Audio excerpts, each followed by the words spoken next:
Hi, Evelyn Spangler here. I'm going to talk you through 3 different types of Surya Namaskar. Surya Namaskar C, Surya Namaskar A, and Surya Namaskar B. And yes, I know I just said them out of order.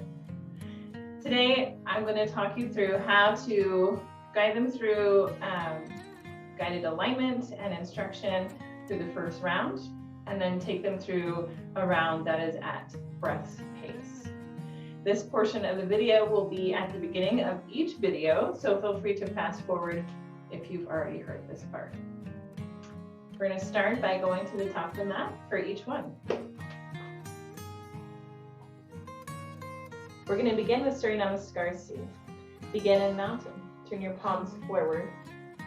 Pay attention to how your feet are meeting the mat, grabbing the floor through the ball of your feet and bringing your heels toward each other.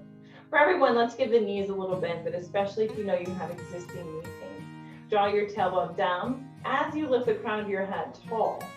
Bring the middle section of ribs in a bit to engage your abdominal strength. Bring your inner arm just slightly forward and take a breath. With your inhale, bring your hands up overhead. On exhale, forward fold. Hinge at your hips without a lot of rounding in your spine. And inhale, rise to half lift. Bring some weight through the front of your feet. Draw your sternum slightly forward with the collarbones wide. With your exhale, place your hands on the mat. Step your right foot toward the back of the mat, making sure feet are about hip width apart. Drop your right knee to the floor, and with an inhale, sweep your hands up overhead. While here, make sure the left heel is directly under the left knee. We're going to draw the left hip crease back and the tailbone down. Bring some effort through the outer upper arms. On your next exhale, place your hands to the mat. Pull your right toes under and lift your hips as high as your left knee, or even a little higher is okay. Place your palms on the floor, and we're going to step back to plank. You can absolutely choose to step back to tabletop if you would prefer. From here, walk your toes in about an inch and come to down dog. Press evenly through the palms of your hands. Turn your hands slightly away from each other in an effort to engage your outer upper arm. With your knees a little bent, let your heels drop toward the floor, and actively reach your tailbone away from your wrist, and find that your ears are in between your arms. Look at your toes, take a breath, and reach your right heel to the ceiling. Look at your right thumb, gently step your right foot beside your right thumb, and drop your left foot to the floor. With an inhale, sweep your hands up overhead. Draw the right hip crease back and the tailbone down.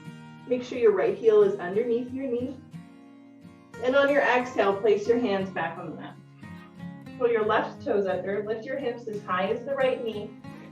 Look forward and step your left foot forward. This can be a lot of little steps or one big step. Come into a half lift. Exhale, forward fold. Inhale, sweep your hands all the way up overhead. Now we're going to do this at breath's pace. Exhale, forward fold. Inhale, rise, half lift. Exhale, hands to the mat. Step your left foot to the back of the mat and drop your left knee. Inhale, sweep the hands up overhead. Exhale, hands right back to the mat. Curl your left toes under and lift your hips up. Step back to plank. Come to down dog. Inhale, reach your left heel back. Looking at your left thumb, step forward. Drop your right knee and sweep your hands up overhead. On your exhale, place your hands back on the mat. Pull your right toes under and lift your hips. Step your right foot forward into half lift. Exhale, forward fold. Inhale all the way up overhead. Arms by your side mountain.